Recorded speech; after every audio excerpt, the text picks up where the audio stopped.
যারা আহত হয়েছে, যারা শহীদ হয়েছে, তারা একটা বিস্তৃত আকাঙ্ক্ষা, পরিবর্তনের আকাঙ্ক্ষা নিয়ে কিন্তু রাস্তায় নেমে এসেছিল।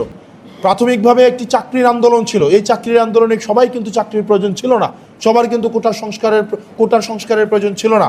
কিন্তু যে রিক্সাওয়ালা রাস্তায় নেমে এসছে, যে চাকরিজীবী রাস্তায় নেমে এসছে, যে ধনী মানুষটা রাস্তায় নেমে এসছে, রিয়া গ্রুপ রাস্তায় নেমে আসছে, আমাদের শিশুরা রাস্তায় নেমে এসছে, বৃদ্ধরা রাস্তায় নেমে এসছে, তারা কিন্তু একটা পরিবর্তনের আকাঙ্ক্ষা নিয়ে রাস্তায় নেমে এসছে। দুর্ভাগ্যজনক বিষয়, এই কাঙ্ক্ষিত পরিবর্তন, ইতিবাচক পরিবর্তন আমরা বাংলাদেশকে দিতে পারিনি। এটা আমাদের সামগ্রিক ব্যর্থতা। সেই জায়গা থেকে আপনাদের পরবর্তী দায়িত্ব নিতে হবে। এই দায়িত্ব সাংগঠনিক দক্ষতার সাথে সাথে আপনাদের প্রাতিষ্ঠানিক মনস্তাত্ত্বিক উন্নতির মধ্য দিয়ে এই যে জাতির যে শৃঙ্খল, এই শৃঙ্খল আমাদের ভাঙতে হবে এবং জাতিকে আমাদের মুক্ত করতে হবে। আপনারা ভালো থাকবেন, সুস্থ থাকবেন। শিক্ষার্থী বান্ধব কার্যক্রমে, যে কোনো কার্যক্রমে আমাকে সবার আগে পাবেন, যেন সাংগঠনিক এই চেইনটা যেন কোনোভাবেই এটা যেন না ভাঙে। অর্থাৎ কোনো গ্রুপিং করা, অমুক ভাই মেনটেন করা, তুমুক ভাই মেনটেন করা, এগুলোর কোনো প্রয়োজন নাই। কারণ ভাই মেনটেনের পলিটিক্স, গ্রুপিংয়ের পলিটিক্স, এই পলিটিক্স আমাদের জুলাইয়ের মধ্য দিয়ে এই পলিটিক্সের পরিসমাপ্তি ঘটেছে। এখন যারা এই পলিটিক্স আবার নতুনভাবে পুনরুজ্জীবিত করার চেষ্টা করে, তাদেরকে কিন্তু ছাত্র বিবর্জিত একটা জীবন কাটাতে হয়। আপনি দেখবেন বেশিরভাগ ছাত্র সংগঠনগুলোতে শিক্ষার্থীরা নেতৃত্বে আসে না। বেশিরভাগ ছাত্র সংগঠনগুলো বিভিন্ন যুব সংগঠনের মধ্য দিয়ে পরিচালিত হয়। আমরা চাই না ছাত্র সংগঠনগুলো ছাত্র ব্যতিরেক অন্য কারো মাধ্যমে পরিচালিত হোক। সেই জায়গাটি থেকে আমি আপনাদের কাছে অনুরোধ করব, আপনারা আপনাদের জায়গা থেকে নিশ্চিত করবেন শিক্ষার্থী বান্ধব, শিক্ষার্থীদের নেতৃত্ব বিকাশের জন্য একটা উল্লেখযোগ্য প্ল্যাটফর্ম হিসেবে দেবিদ্বার উপজেলা ছাত্রশক্তি যেন পরিণত হয়। একই সাথে সাথে দেশের চলমান আমাদের ল অ্যান্ড অর্ডার সিচুয়েশন যে পরিস্থিতি তৈরি হয়েছে, সরকারের যে সংস্কার বিমুখতা তৈরি হয়েছে, আমাদের ইনস্টিটিউশনাল ফ্রিডমকে চেপে ধরার যে মানসিকতা সরকারের তৈরি হচ্ছে, সেটির বিরুদ্ধে আমাদের জাতীয় ছাত্রশক্তি সারা বাংলাদেশ ব্যাপী যেন তাদের কনস্ট্রাকটিভভাবে, গঠনমূলকভাবে, মনস্তাত্ত্বিক জায়গা থেকে, একাডেমিকভাবে সেই বিষয়গুলোর প্রতি যেন তাদের লড়াই যেন জারি থাকে।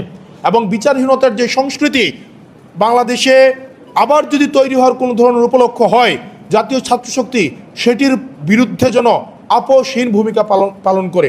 আপনারা দেখবেন এই সরকার গঠিত হওয়ার পর থেকে আমরা দেখছি যে সংস্কার বিমুখতা তৈরি হয়েছে। আমাদের যে প্রতিষ্ঠানের যেই স্বাধীনতার দিকে আমরা যেগুলো যাচ্ছিলাম, বিচার বিভাগের স্বাধীনতা, বিভিন্ন ইনস্টিটিউশনের যে স্বাধীনতা, সেই স্বাধীনতা থেকে এই সরকার ক্রমশ পিছু হচ্ছে। আমরা চাই জাতীয় ছাত্রশক্তি তার বিভিন্ন অ্যাক্টিভিটির মধ্য দিয়ে শিক্ষার্থীদের মধ্যে যেন এই বিষয়গুলোতে সচেতনতা তৈরি করে। অর্থাৎ মোটা দাগে জাতীয় ছাত্রশক্তি তার সাংগঠনিক কার্যক্রমে শৃঙ্খলার মধ্য দিয়ে সাংগঠনিক গাঁথনি শক্ত করবে।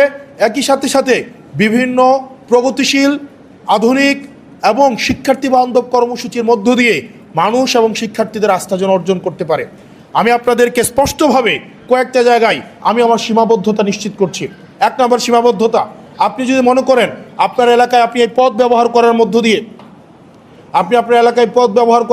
দিয়ে আপনার নিজের কোনো দাম্ভিকতা, ব্যক্তিগত কোনো ধরনের অবৈধ সুযোগ সুবিধা আপনি নেওয়ার কোনো ধরনের পায়তারা করবেন এবং সেখানে আপনি যদি মনে করেন আমি আপনাকে সহযোগিতা করব, সেটি আপনি ভুল জানছেন।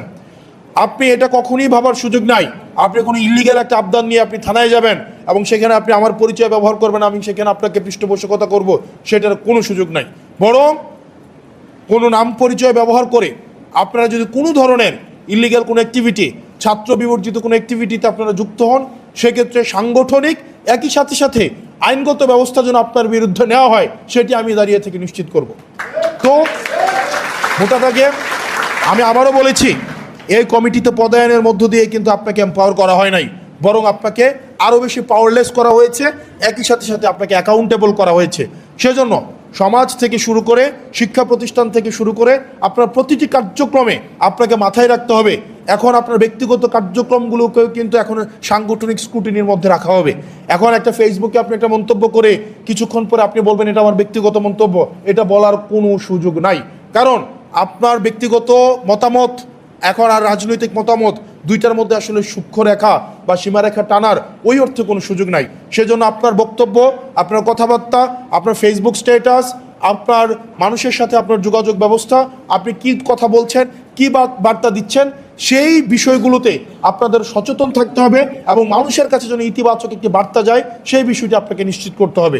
এবং একই সাথে সাথে আমাদের যুবশক্তি, আমাদের নারী শক্তি, এনসিপি, অন্যান্য যে আমাদের যে সংগঠনগুলো রয়েছে তাদের সাথে আমাদের নিয়মিত বিভিন্ন কার্যক্রমগুলো সমন্বয়ের মধ্য দিয়ে সেগুলো বাস্তবায়নের জন্য আপনাদেরকে অনুরোধ করা হলো, যেন কোনোভাবে সমন্বয়হীনতা যেন তৈরি না হয়।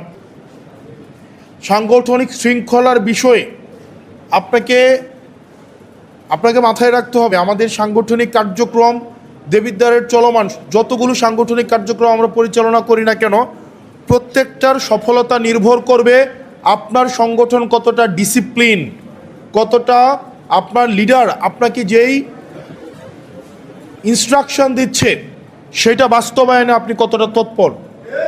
এবং আপনাকে মাথায় রাখতে হবে কোরআনবাজি কোনো ধরনের, এখানে কমিটিতে বিভিন্ন পোস্ট বিভিন্ন জনকে দেওয়া হয়েছে, এখানে যারা আছেন কমিটি করেছেন ওনারা জানেন আমি একটা নামও আমার জায়গা থেকে আমি প্রপোজ করি নাই, একটা সিঙ্গেল নাম, কোনো এই যে কমিটির পদ কাকে কি পদ দেওয়া হবে, আমি একটা পদ আমি কোনো জায়গায় প্রপোজ করি নাই।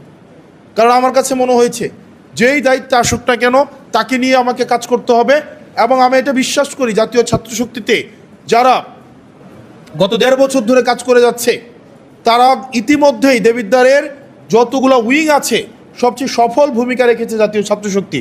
সেই জায়গা থেকে আমার এই আস্থাটা ছিল আপনাদের প্রতি। আমি বিশ্বাস করব আগামী 1 বছর আপনাদের কমিটির যে দায়িত্ব দেওয়া হয়েছে, মনে রাখতে হবে এই জাতীয় ছাত্রশক্তির সকল কার্যক্রম যেন ছাত্র সংশ্লিষ্ট কার্যক্রম যেন হয়। আপনাদের জাতীয় ছাত্রশক্তির কার্যক্রম যেন ব্যবসা বাণিজ্য, টেন্ডার, চাঁদাবাজি, মামলা, থানায় লিয়াজু করা, ওই এলাকার মধ্যে সালিশ মাতব্বরি করা, এই জায়গাগুলোতে যেন আপনাদেরকে কখনোই না পাওয়া যায়। তবে একই সাথে সাথে এটিও নিশ্চিত করতে হবে জাতীয় ছাত্রশক্তির যেই আপনারা যারা আছেন আপনাদের এলাকায় সংগঠিত যে কোনো অপরাধ, যে কোনো অন্যায় অনিয়মের বিরুদ্ধে যেন সবচেয়ে আপোষহীন যাকে পাওয়া যাবে, এলাকাতে সবচেয়ে আপোষহীন যাকে পাওয়া যাবে সেই ছেলেটা যেন অবশ্যই জাতীয় ছাত্রশক্তির হয়। এবং আপনারা নিশ্চিত রাখবেন আপনাদের ছাত্রবান্ধব কার্যক্রমের মধ্য দিয়ে দেবিদ্বারের যে শিক্ষা প্রতিষ্ঠানগুলো রয়েছে, দেবিদ্বারের শিক্ষা প্রতিষ্ঠানগুলোর শিক্ষার্থীদের পড়াশোনার সমৃদ্ধি এবং পড়াশোনার মান আপনার যুগোপযোগী, শিক্ষার পরিবেশকে যুগোপযোগী, শিক্ষাবান্ধব, নতুন নেতৃত্ব বিকাশের উপযোগী করার জন্য আপনাদের বিভিন্ন অ্যাক্টিভিটি, আপনাদের বিভিন্ন প্রোগ্রাম যেন আপনাদের বছরের বিভিন্ন ক্যালেন্ডার অ্যাক্টিভিটির মধ্যে যেন আপনারা অন্তর্ভুক্ত করেন। এবং ছাত্র রাজনীতি যেভাবে দেখা যায় মাদার পার্টি এবং ফাদার পার্টি দ্বারা নিয়ন্ত্রিত থাকে অন্যান্য রাজনৈতিক দলে, আমরা চাই না সেটির প্রতিফলন এবং সেটির কোনো ধরনের সিমটমস জাতীয় ছাত্রশক্তির মধ্যে থাকুক।